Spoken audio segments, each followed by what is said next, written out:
नमस्कार दोस्तों बिहार की राजनीति में इतने मोड़ हैं कि दिल्ली से पटना तक बड़े बड़े दिग्गज सत्ता की राह पर रपटते रहते हैं। बिहार की सत्ता के खेल को राजनीति का जंतर मंतर बनाने वाले मौजूदा मुख्यमंत्री नीतीश कुमार ही हैं।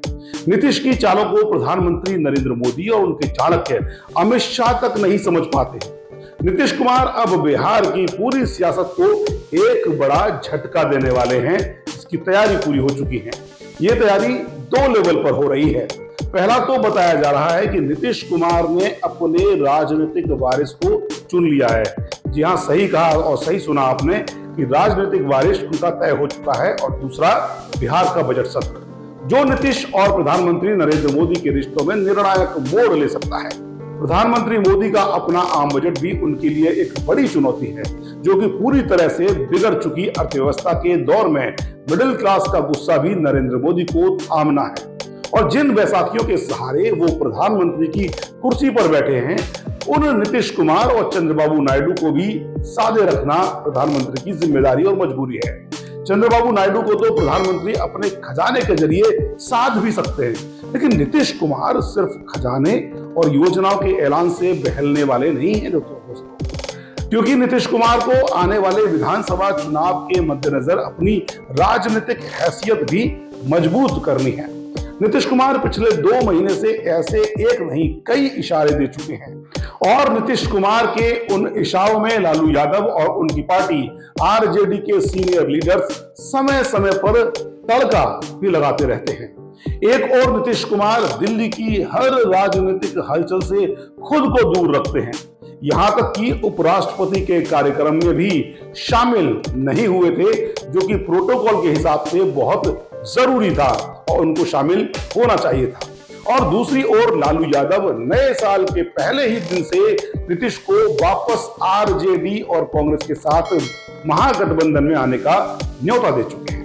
अभी एक दिन पहले ही लालू यादव के बेहद करीबी आरजेडी नेता अब्दुल बारी सिद्दीकी ने वही बातें दोहराई और नीतीश कुमार की तारीफ करते हुए कहा कि कुछ भी हो जाए, नीतीश बाबू संविधान के खिलाफ कोई काम नहीं करने वाले। यानी बिहार में नीतीश कुमार की सत्ता का तराजू अभी भी नरेंद्र मोदी और लालू यादव के बीच झूलता नजर आ रहा है।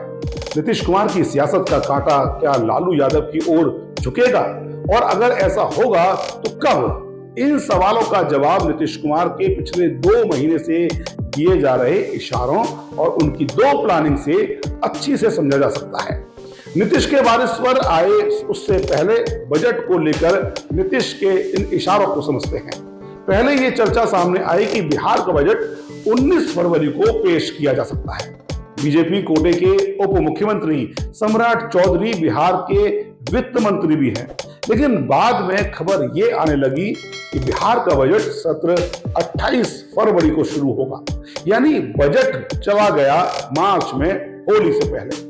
अब बिहार की ये होली बहुत महत्वपूर्ण हो गई है, क्योंकि होली से पहले बजट पेश करने वाले वित्त मंत्री कौन होंगे और होली के बाद नीतीश कुमार का राजनीतिक उत्तराधिकारी कौन होगा, ये 2 बड़े सवाल बने हुए हैं। माना जाता है कि नीतीश कुमार ने बजट को 19 फरवरी से मार्च में इसलिए शिफ्ट किया है क्योंकि 24 फरवरी को प्रधानमंत्री का दौरा बिहार में है। चुनाव से चंद महीना पहले प्रधानमंत्री बिहार पहुंच रहे हैं, तो हजारों करोड़ के प्रोजेक्ट का चुनावी झुंझुना तो बजाएंगे ही। जनता शायद उससे कुछ पहल भी जाए, लेकिन नीतीश कुमार को नरेंद्र मोदी से जो सुनना है, अगर वो प्रधानमंत्री ने नीतीश कुमार को नहीं सुनाया, तो फिर मार्च का बजट बतौर उप मुख्यमंत्री और वित्त मंत्री तेजस्वी यादव भी पेश कर सकते हैं। बड़ी खबर है दोस्तों, नीतीश प्रधानमंत्री से साफ साफ सुनना चाहते हैं कि चुनाव में जीत के बाद नीतीश कुमार ही राज्य के अगले मुख्यमंत्री होंगे। अगर 24 फरवरी को दिल्ली ने इस बात पर ठप्पा नहीं लगाया, तो बिहार के बजट से पहले ही नीतीश कुमार कोई बड़ा खेल करके नरेंद्र मोदी का सियासी और गठबंधन की सत्ता का बजट बिगाड़ सकते हैं। नीतीश के इस दांव का एहसास प्रधानमंत्री नरेंद्र मोदी और उनके चाणक्य अमित शाह को भी है, क्योंकि 2 महीने से नीतीश के बदले तेवर की वजह अमित शाह का एक मीडिया हाउस को दिया एक इंटरव्यू है, जिसमें बिहार के अगले मुख्यमंत्री के नाम पर अमित शाह कन्नी काट गए, जो बात नीतीश कुमार को चुभ गई। अमित शाह का बाबा साहेब अम्बेडकर पर दिया बयान भी नीतीश कुमार की राजनीति को नुकसान पहुंचा सकता है, जिसे लेकर पूरा विपक्ष, खास तौर पर राहुल गांधी, बाबा साहेब और संविधान के अपमान का सवाल लगातार उठा रहे हैं।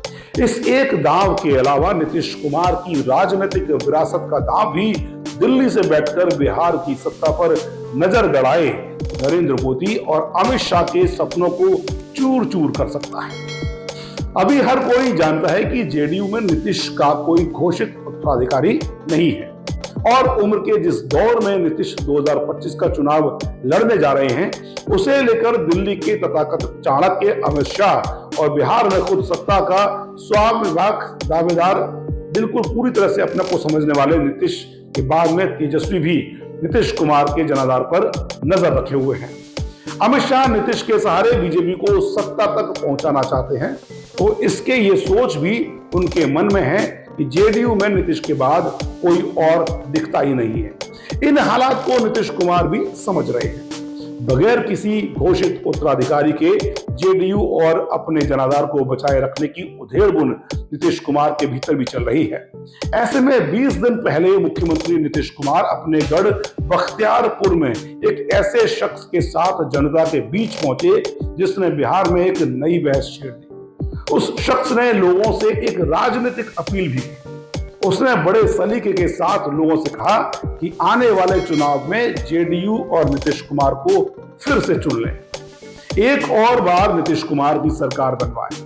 आप कह सकते हैं कि राजनीति में तो ऐसी बातें, अपीलें हमेशा होती रहती हैं, नेता लोग करते रहते हैं, इसमें नया और क्रांतिकारी है ही क्या। आप बिल्कुल सही भी हैं। नीतीश कुमार के कार्यक्रम में जिस शख्स ने ये अपील की वो फिलहाल राजनीति से बिल्कुल दूर है, जबकि उनके पिता पिछले 20 साल से बिहार के मुख्यमंत्री हैं। चौंकिए मत, बात नीतीश कुमार के इकलौते बेटे निशांत की हो रही है। 48 साल के इंजीनियर निशांत ने खुद को हमेशा सत्ता और राजनीति से दूर रखा। इससे पहले वो साल 2015 में अपने पिता नीतीश कुमार के साथ दिखे भी थे, जब नीतीश कुमार मुख्यमंत्री पद की शपथ ले रहे थे। अब 10 साल बाद चुनाव से पहले निशांत का इस तरह पिता के साथ राजनीतिक कार्यक्रम में शामिल होना और पिता की सरकार फिर बनवाने की अपील करना बहुत सारे कयासों को जन्म दे रहा है। उन कयासों पर नीतीश के कुछ करीबी मंत्री और नेता दबी जुबान से ही सही, लेकिन मोहर भी लगा चुके हैं। कयास तो यहां तक लगाया जा रहा है कि होली के बाद नीतीश कुमार का बेटा निशांत औपचारिक तौर पर राजनीति में उतर सकता है और जेडीयू में किसी बड़ी जिम्मेदारी को संभाल भी सकता है। अगर ऐसा होता है तो स्वाभाविक तौर पर नीतीश का वारिस निशांत ही उनकी राजनीतिक विरासत भी संभाल सकता है। हालांकि इसका अंतिम फैसला नीतीश कुमार को ही करना है, जो फिलहाल इस मुद्दे पर बिल्कुल खामोश और चुप्पी साधे हुए हैं। लेकिन नीतीश के करीबी मंत्री और नेता काफी जोश में हैं। उनका मानना है कि निशांत को मौजूदा सत्ता और राजनीति की अच्छी समझ है। निशांत युवा हैं, ऐसे लोगों को राजनीति में आगे आना चाहिए। निशांत के बारे में सही समय पर फैसला लिया जाएगा। ऐसे नेताओं का तो ये भी मानना है कि निशांत अपनी राजनीति पारी के लिए बिल्कुल तैयार है, उन्हें बस अपने पिता की हरी झंडी का इंतजार है। नीतीश के भरोसेमंद लंबे समय से नीतीश के राजनीतिक वारिस के तौर पर उनके बेटे को पार्टी में शामिल कराने की इच्छा रखते थे। काफी समय पहले से इस बात की चर्चा भी पार्टी में शुरू हो गई थी। नीतीश के भरोसेमंद नेताओं का कहना है कि ज्यादातर कार्यकर्ता, खासतौर पर यूथ, ये चाहता है कि नीतीश कुमार अपने बेटे को भी राजनीति में लाएं। बताया जाता है कि लोगों की यह ख्वाहिश नीतीश कुमार तक पहुंचा भी दी गई। ऐसे नेता दलील भी देते हैं कि लालू यादव ने आरजेडी की विरासत अपने बेटे तेजस्वी यादव को सौंपी है। तेजस्वी ने भी पार्टी को अच्छे से संभाला और पिछले चुनाव में तो सत्ता के करीब तक पहुंच गए। रामविलास पासवान ने भी अपनी जिंदगी में ही अपने बेटे चिराग को राजनीति में उतारकर अपनी मंशा जाहिर कर दी थी। चिराग ने भी एलजेपी को बखूबी संभाला। इस लोकसभा चुनाव में चिराग का स्ट्राइक रेट 100% रहा। तो इसी तर्ज पर नीतीश कुमार भी अपने बेटे निशांत को अपनी राजनीतिक विरासत सौंप सकते हैं।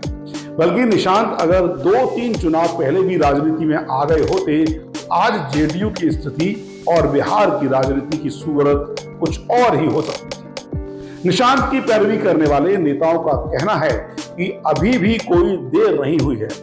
पार्टी के बेहतर भविष्य के लिए निशांत को पार्टी में जिम्मेदारी भी दी जानी चाहिए। नीतीश के सामने ये भी एक सवाल है कि कल तक वो लालू यादव और पासवान पर परिवारवाद का आरोप लगाते रहे हैं, लेकिन नीतीश के सामने सत्ता और राजनीति का सबसे नाजुक दौर भी है। प्रधानमंत्री मोदी और अमित शाह की राजनीतिक विसात में फंसकर नीतीश की पार्टी अपने सबसे बुरे दौर से गुजर रही है। विधायकों की संख्या सबसे कम है और सांसदों की लॉयल्टी तभी तक नीतीश के साथ दिखाई दे रही है जब तक उसे आजमाया नहीं जा रहा है। जिस दिन वो नौबत आई उस दिन ऐसा भी हो सकता है कि दिल्ली में बैठे जेडीयू के सांसद लल्लन सिंह और संजय झा के पीछे नीतीश के तमाम सांसद मोदी और शाह के हक में खड़े नजर आएंगे। इन्हीं सब हालात को नीतीश कुमार भी अपनी सियासत के तराजू पर तौल रहे हैं।